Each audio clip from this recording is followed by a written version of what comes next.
Je n'ai pas dit que j'avais acheté une maison. J'ai dit que j'en cherchais une. C'était un dîner du dimanche, de ceux où tu as intérêt à venir. Pas parce que je manque à qui que ce soit, mais parce qu'une absence leur donne un nouveau reproche à me faire. Ma sœur Lorraine parlait déjà par-dessus tout le monde, se plaignant des frais de maternelle, de moisissures dans la cuisine, de sa dernière migraine. Maman hochait la tête comme si chaque plainte relevait de l'urgence médicale. Papa somnolait à moitié derrière le plat de purée. Je l'ai dit entre deux bouchées. Sans annonce. Sans effet dramatique. Je pense à acheter un petit endroit, juste en dehors de la ville. C'est tout. Mais l'air a changé. Les fourchettes se sont figées. Le verre de Lorraine a heurté son assiette un peu trop fort. Même les enfants ont levé les yeux, en pleine dispute pour savoir qui avait volé quel crayon. Maman s'est tournée lentement. Acheter ? Je fais que regarder, ai-je répondu, en balayant ça d'un geste. Un cottage, peut-être. 2 chambres. Un peu de jardin. Rien de grand. Lorraine a cligné des yeux. 1 fois. 2 fois. Puis elle a souri. 2 chambres ?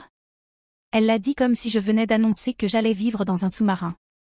Papa a enfin levé les yeux. Tu crois que c'est le moment ? Qu'est-ce qui ne va pas avec ton appart ? J'ai gardé une voix posée. Rien. Je veux juste quelque chose à moi. Maman a ri doucement, un rire sans aucune chaleur. Eh bien, si tu veux acheter, on devrait en parler. Il y a une maison près du quartier de Lorraine. 5 chambres. Grand jardin. Super secteur scolaire. Je l'ai regardé. Pourquoi j'aurais besoin de 5 chambres ? Le silence est tombé, lourd et rapide. Lorraine a répondu à sa place. On s'est juste dit, avec les enfants et tout, ça aurait du sens. Tu aurais de la place. Je n'ai pas répondu. Parce que ce n'était pas nouveau, cette façon qu'ils avaient d'interpréter mon silence comme un accord. Cette façon que les problèmes de Lorraine avaient de toujours atterrir sur mon seuil. Et cette certitude, chez eux, que je finirais par céder. Parce que je l'avais toujours fait. Maman a souri. Martha de l'église dit qu'elle va partir vite. On pourrait aller la visiter ensemble la semaine prochaine. Lorraine a hoché la tête. Elle a même un sous-sol aménagé. On ne te gênerait pas. Pas tu. J'ai baissé les yeux vers mon assiette. Je n'avais plus faim. Je n'étais pas en colère. Je n'étais pas surprise. Mais quelque chose de froid et définitif s'est installé dans ma poitrine. Pas de la rage. Pas du chagrin. Juste, quelque chose de terminé. Eux, ils ne le savaient pas encore. Mais moi, si. C'était le dernier dimanche où je m'assiérais à cette table, à être contournée comme un meuble. Je ne suis pas rentrée chez moi après le dîner. J'ai conduit. Je n'avais pas de destination, juste des routes que je n'avais pas vues depuis longtemps. Au-delà des limites de la ville, là où les maisons deviennent des silos et les clôtures laissent place aux champs vides. J'ai coupé la radio quelque part après la sortie 12. J'ai laissé le bruit des pneus remplir la voiture. Je n'étais pas en colère. La colère, c'est net. J'étais silencieuse. Pas d'un silence apaisé. Un silence comme on s'assoit dedans quand quelque chose se brise sous la surface. La dernière fois que j'ai dit non à ma famille, j'avais 15 ans. Lorraine avait emprunté ma robe, on avait déchiré l'ourlet, puis me l'avait rendue comme si de rien n'était. Quand je lui ai demandé de la réparer, elle a dit à maman que j'étais mesquine. Maman a hoché la tête. Elle a plus de choses à gérer que toi. Je me souviens avoir regardé cette robe, tenant la couture irrégulière dans mes mains, réalisant que j'étais mise en minorité dans une pièce à 3. Ça n'a jamais vraiment changé. Lorraine obtenait les choses, du temps, de l'espace, des excuses. Quand elle échouait, c'était la faute de quelqu'un d'autre. Quand je réussissais, c'était silencieux. Normal. À 22 ans, j'ai décroché mon premier emploi à temps plein. J'ai appelé chez moi pendant ma pause déjeuner. Maman a répondu. Elle m'a demandé si j'avais entendu que Lorraine attendait un bébé. On est tous tellement contents, a-t-elle dit. J'ai répondu, j'ai eu le job. Elle a dit, c'est super, ma chérie. Je dois y aller, le dîner brûle. À 28 ans, j'ai réglé la dernière échéance de mon prêt étudiant. Je ne l'ai dit à personne. Cela ne valait pas l'écho. L'an dernier, quand le chauffe-eau de Lorraine a éclaté, c'est moi qu'ils ont appelé. Pas parce que j'habitais à côté, ce n'était pas le cas. Pas parce que j'avais des compétences en plomberie, pas du tout. Mais parce que c'est toi la responsable. J'ai viré $100 cet après-midi-là.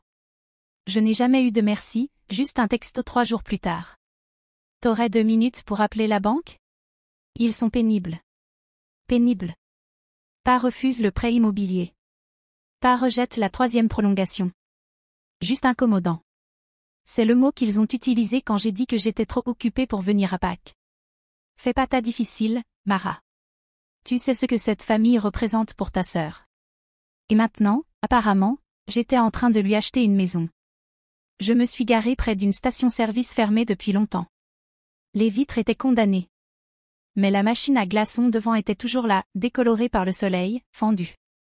Je suis restée dans ma voiture, regardant le vent renverser un vieux caddie. 2 chambres. Un jardin. Un endroit calme. Je ne plaisantais pas en le disant. Je voulais des matins sans liste d'urgence. Je voulais un café sur un perron sans d'autres chaussures que les miennes devant la porte. Je voulais une vie que je n'aurais pas à expliquer ni à défendre. J'ai ouvert mon téléphone et créé un dossier. Je ne lui ai pas donné de nom sentimental, juste un espace vide. À l'intérieur, des annonces immobilières, des notes sur les taux d'intérêt. Des avis sur les agents, des articles sur les fosses sceptiques et les garanties toiture. Je ne planifiais pas une fuite. Je construisais une porte. Le lendemain, maman m'a envoyé un lien. 5 chambres. Sous-sol aménagé. Quartier scolaire. L'objet du mail disait simplement. C'est celle-là. J'ai regardé le message. Ma poitrine n'a pas brûlé. Elle ne s'est pas soulevée. Elle a coulé. Lorraine a envoyé un texto 10 minutes plus tard. T'as vu l'annonce que maman t'a envoyée? Les jumeaux se disputent déjà pour savoir qui aura quelle chambre. Quelle chambre dans ma maison? J'ai posé le téléphone. Écran face contre le plan de travail. Et je suis retournée à ce que je faisais. Calmement. Silencieusement. Comme si rien n'avait changé. Mais quelque chose avait changé. Je n'ai pas répondu au message de Lorraine. Pas tout de suite. Pas le lendemain non plus. Il est juste resté là. Non lu, mais bien visible. Comme une chaussure abandonnée dans le couloir, que tu continues d'enjamber. Sachant exactement qui l'a laissée là et pourquoi. Parce qu'on s'attend à ce que tu la ramasses. Le vendredi, j'avais 2 appels manqués de maman. Un message vocal. Salut ma chérie, je voulais savoir si t'avais vu les photos. Martha dit que cette maison à 5 chambres qu'on aime bien fait une journée portes ouvertes. On pourrait y aller ensemble. Ne complique pas les choses. J'ai supprimé le message sans le réécouter. Ce mot m'a toujours laissé un goût amer. Il m'avait traité de compliqué quand j'avais demandé à rester à la maison après que le mari de Lorraine soit parti. Quand je ne voulais pas prêter d'argent. Quand je ne voulais pas me justifier. Ça ne voulait pas dire que j'étais déraisonnable. Ça voulait dire que je ne collaborais pas. Ce dimanche-là, je suis venue au dîner comme toujours. À l'heure. Avec une bouteille de vin qu'il ne boirait pas. Portant un pull que maman avait dit un jour adoucir mon visage sévère. Lorraine était déjà installée. Ses enfants balançaient des crayons sous la table. Son mari affalé devant le match. Maman évoluait dans la cuisine comme une chef d'orchestre dans le chaos. Le même bruit. Les mêmes chaises. La même place qu'ils attendaient toujours que je remplisse. J'ai attendu. Qu'on ait passé la salade. Que papa ait marmonné sa bénédicité. Que la pièce soit assez pleine pour contenir un silence. J'ai acheté une maison. Personne n'a bougé. La pièce ne s'est pas tue. Elle s'est éteinte. Comme si un projecteur s'était soudainement évanoui. Maman se retourna. Tu l'as déjà fait? J'ai hoché la tête. C'est finalisé depuis la semaine dernière. Lorraine cligna des yeux. Tu n'as rien dit. Je n'en ai pas ressenti le besoin. Papa leva les yeux de son assiette, le front plissé. Tu n'en as parlé à personne? Je n'ai pas répondu. J'ai simplement plié ma serviette lentement. Puis je l'ai posée sur mes genoux. Maman ouvrit la bouche. Puis la referma. Elle tenta un sourire. On voulait juste s'assurer que tu avais trouvé quelque chose de convenable. Lorraine se pencha en avant, la voix douce. C'est juste, les filles étaient contentes. Je laissai flotter ça dans l'air. Puis j'ai dit. Elles ont un foyer. Ce n'est pas celui-là. Personne n'a parlé après ça. Je n'en avais pas besoin. Il m'avait entendu. Personne ne m'a suivi ce soir-là. J'ai laissé la vaisselle à moitié rangée. Pris mon manteau sur le crochet près de la porte. Et conduit en silence. Ce n'était pas dramatique. Juste propre. Le genre de sortie qui ne nécessite pas de claquer la porte. Parce qu'elle était déjà fermée. Simplement pas annoncée. Le lendemain matin, je me suis réveillée avec 3 messages de maman. 2 de Lorraine. Toutes des variations sur le même thème. Tu nous as prises de court. Les enfants sont perdus. Tu n'étais pas comme ça avant. Froide, c'était le mot qu'ils utilisaient toujours quand j'arrêtais de faire semblant. Quand j'étais partie à 21 ans au lieu de rester pour aider à la maison, j'étais froide. Quand j'avais demandé à passer Noël avec des amis une année, froide. Quand je n'avais pas pleuré au mariage de Lorraine. Peu importe que j'ai payé le photographe, j'étais froide. J'ai mis le groupe en sourdine. J'ai bloqué Lorraine pour la journée. C'était comme poser quelque chose de lourd. Que j'avais porté si longtemps que j'en avais oublié la fatigue. Ce soir-là, maman est venue à mon appartement. Elle n'a pas appelé, elle a juste frappé. Des coups secs, comme une ponctuation. Je suis restée derrière la porte, le cœur calme. Je ne l'ai pas ouverte. Elle a frappé de nouveau. Mara, je veux juste parler. Puis, plus bas. Tu n'as pas le droit de nous exclure comme ça. J'ai posé ma tête contre le bois, pris une inspiration. Je ne vous exclus pas, ai-je dit à travers la porte. Je choisis de ne pas vous laisser entrer. Un long silence. Puis des pas qui s'éloignaient. 10 minutes plus tard, un message est arrivé du numéro du mari de Lorraine. Une photo des filles dans leur lit superposées, côte à côte, tenant des pancartes faites main. Tu nous manques, Tata Mara. Viens nous voir bientôt. Je suis restée longtemps à regarder l'écran. Mon pouce a hésité. Puis s'est abaissé. Pas de réponse. 2 heures plus tard, une autre photo. Le berceau du bébé maintenant entassé dans un coin de la chambre de Lorraine. Il se réveille à chaque mouvement. Il a besoin de dormir. S'il te plaît. La culpabilité pesait sur ma poitrine. Comme une main qui n'était pas la mienne. Mais je n'ai pas répondu. Ce soir-là, j'ai ouvert mon ordinateur et renvoyé un mail à l'agent immobilier. Confirmer la date de clôture, le transfert des services, le dépôt des clés. J'ai cliqué sur le dossier que j'avais commencé des semaines plus tôt, celui sans nom. À l'intérieur, plan, prévision budgétaire, projet de jardinage. Une liste d'herbes que je ne savais pas encore faire pousser. J'ai ajouté un nouveau fichier. Intitulé « Vie non partagée ». Puis j'ai refermé l'écran et suis allée me coucher. Je n'ai invité personne à voir la maison.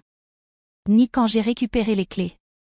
Ni quand j'ai arpenté les pièces vides avec l'écho de mes propres pas. Ni quand je me suis tenue dans le jardin. Et réalisé que le silence là-bas n'était pas pesant, juste honnête. Il n'y a eu aucune annonce. Aucune publication sur les réseaux. Aucun message à la famille. Mais ils l'ont su quand même. Lorraine a texté la première. Maman a dit que c'était signé. Pourquoi tu ne nous as rien dit? Je n'ai pas répondu. 2 heures plus tard. Tu as dit 2 chambres, mais il y a une véranda aussi, non? Ça pourrait marcher pour le berceau. Puis un 3e. On a commencé à emballer. Juste quelques cartons. Surtout les affaires des enfants. Aucun point d'interrogation. Juste des attentes déguisées en fait. J'ai fixé les messages. J'ai posé le téléphone.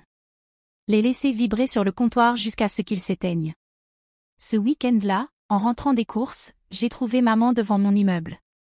Les bras croisés. La bouche crispée. Elle n'a pas fait signe. Pas besoin. Tu es déraisonnable, dit-elle en me voyant sortir de la voiture. Je n'ai rien dit. C'est ta famille, ajouta-t-elle. Tu n'utilises même pas tout cet espace. J'ai déverrouillé le coffre. Sorti mes sacs. Un à la fois. Mara, ne m'ignore pas. Tu agis comme une étrangère. Je me suis retournée vers elle. J'agis comme quelqu'un à qui on a enfin donné le choix. Elle a eu un léger recul à peine perceptible. Ils n'ont nulle part où aller. Ils ont eu des mois. On pensait que tu comprendrais. Vous ne m'avez jamais demandé. Elle baissa les yeux. Sa voix trembla. Un peu trop parfaitement. Ta sœur est épuisée. Le bébé pleure toute la nuit. Les filles demandent pourquoi tu ne les aimes plus. Je suis restée immobile. Le sac d'orange dans mes mains soudain plus lourd qu'il ne l'était. Tu as toujours dit que tu serais là pour eux, murmura-t-elle. Tu as toujours dit que tu étais celle sur qui on pouvait compter. J'ai hoché la tête. Je l'étais. Alors pourquoi tu fais ça? Je pris une inspiration. Parce que pour une fois, je construis quelque chose qui ne prévoit pas une porte de sortie pour tout le monde. Elle ne répondit pas. Elle regarda simplement au-delà de moi, vers les sacs que je tenais encore, vers l'immeuble où je ne l'avais pas invitée à entrer. J'attendis, mais elle ne demanda pas à monter, et je ne proposai rien. Quand je refermai la porte derrière moi, elle se ferma plus doucement que je ne l'aurais cru, pas de claquement, pas de drame, juste une ligne enfin tracée. Ils n'ont pas arrêté. Quand le silence ne fonctionna plus, ils essayèrent le bruit, pas celui qu'on crie, mais celui qui se répand. Tante chérie l'appela la première. Je ne lui avais pas parlé depuis 2019, quand elle avait oublié mon anniversaire et envoyé un panier de fruits à Lorraine pour le sien. Chérie, ta mère est tellement inquiète. Toute cette histoire de maison, on ne pourrait pas simplement en parler tous ensemble, comme une vraie famille? Je ne répondis pas. Je me contentai d'écouter. Tu as toujours été celle qui gardait la tête froide, poursuivit-elle. Et tu sais que ta sœur traverse une période difficile. Elle a besoin de toi. Je la remerciai pour son appel, puis raccrochai. 1 heure plus tard, une notification sur Facebook, Lorraine avait publié une photo des filles devant des cartons empilés, souriantes, du chocolat sur le visage. La légende disait. Certaines personnes disent que la famille, c'est tout. D'autres prouvent le contraire. Des centaines de likes. Les commentaires étaient remplis d'émojis de prières et d'attaques à peine déguisées. Certaines personnes perdent juste leur chemin. Les enfants ne devraient pas payer pour les décisions des adultes. Nous avons élevé nos enfants pour qu'ils prennent soin les uns des autres, pas pour qu'ils ferment des portes. Je les lus tous une fois. Puis je supprimai l'application. Le lendemain, maman envoya un email. Pas un simple message, une lettre d'une page entière. PDF en pièces jointes, bien mise en forme, signée en bas. Elle écrivait qu'elle et papa avaient espéré que nous vivrions ce chapitre de la vie ensemble. Qu'ils avaient rêvé que toute la famille vieillisse à proximité, s'entraidant comme autrefois. Elle me rappela le prêt hypothécaire que j'avais co-signé pour eux des années plus tôt, la facture d'hôpital que j'avais réglée quand l'assurance de papa n'avait pas suivi. Toutes ces années où j'avais pris les devants sans qu'on ait besoin de me le demander. Puis elle demanda franchement. Pourquoi maintenant? Pourquoi choisis-tu soudain la distance au lieu du devoir? Je ne répondis pas. J'imprimai la lettre, la pliai en deux, et la classai dans un dossier intitulé « Correspondance juridique ». Ce soir-là, j'arrosai la lavande plantée dans la jardinière de la fenêtre. Je fis du thé. Ouvris le livre que je voulais commencer depuis 2 ans. C'était calme. Pas solitaire. Il n'y avait pas de pas au-dessus. Pas de vaisselle qui s'entrechoque dans un évier que je n'avais pas laissé sale. Pas de crise du coucher derrière des murs trop fins. Seulement le tic-tac régulier de mon propre horloge, un son que je n'avais pas entendu clairement depuis des années. Je ne devais d'explication à personne. Et s'il continuait à réécrire l'histoire, soit. Cette fois, c'était moi qui tenais le stylo. Je changeai de numéro le lundi suivant. Pas d'annonce, pas de message groupé. Juste 15 minutes tranquilles dans une boutique de téléphonie et une nouvelle carte SIM dans mon téléphone. Je donnai le numéro à mon patron, mon assistante, et 2 amis. Personne d'autre. Je ne mis rien à jour en ligne. Je ne laissai aucune adresse de réexpédition. Quand le bail de mon appartement prit fin, je déménageai tout en un seul voyage, avec une entreprise de déménagement dont il n'avait jamais entendu parler. Du genre qui ne laisse pas de carton marqué derrière elle. Le cottage était plus petit que mon ancien logement. Plus vieux aussi. Le plancher grinçait en hiver. Les tuyaux gémissaient si je faisais couler l'eau chaude trop longtemps. Mais il m'appartenait. Chaque grincement était à moi. J'ai peint les murs moi-même. Construit les étagères que je prétendais ne jamais avoir le temps de faire. J'ai commencé un jardin à l'arrière, juste des herbes au début. Du basilic, du romarin, de la menthe. Quelque chose de simple. Quelque chose de lent. Personne ne savait où j'étais. Pour la première fois depuis des années, je me réveillais sans vérifier mon téléphone. Il n'y avait pas de demande. Pas de culpabilité. Pas de photos de lit superposées ni d'annonces transférées. Pas de silence transformé en arme. Juste le chant des oiseaux à la fenêtre de la cuisine. Parfois, je m'asseyais sur le porche avec mon thé et je ne lisais rien. Je ne pensais à rien. Je laissais le jour se lever et se coucher sans me précipiter à sa rencontre. Ce n'était pas une fuite. Je ne me cachais pas. Je revendiquais un espace qui avait toujours été le mien. Ils avaient pris tant de choses sans demander. Alors j'ai arrêté de répondre. Et puis, enfin, ils ont cessé de demander. L'email est arrivé tard, un jeudi soir. Objet, on peut parler? Il venait de l'adresse de maman, mais je reconnaissais la voix de papa dans sa rédaction, tendue, formelle, soigneusement pesée, comme une déclaration préparée pour le tribunal. Ils avaient décidé, disait-il, de vendre leur maison. La retraite n'était pas ce qu'ils avaient espéré. Le marché était en baisse. Le plan avait toujours été que la famille de Lorraine reprenne la maison. Mais maintenant, avec l'incertitude, ils cherchaient des solutions. Il y avait une pause au milieu du message, un souffle que je sentis même dans le texte. Nous savons que nous avons fait des erreurs. Mais une famille prend soin de la famille. Ta sœur et les enfants ont besoin de stabilité. Ton père et moi ne rajeunissons pas. Je le lus 2 fois. Pas parce que je ne comprenais pas. Mais parce que je comprenais parfaitement. Il ne me demandait pas de l'aide. Il me demandait de reprendre un rôle que je n'avais jamais accepté. Je ne répondis ni ce soir-là, ni le lendemain.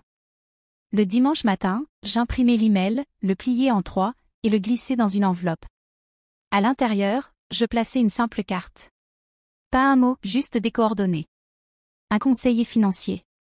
Spécialiste des transitions de logement pour seniors. Quelqu'un qui pouvait expliquer ce que je ne voulais plus avoir à dire. Je l'envoyai sans adresse d'expéditeur. Et quand je déposai l'enveloppe dans la boîte, je ne me sentis pas cruel. Je me sentis libre.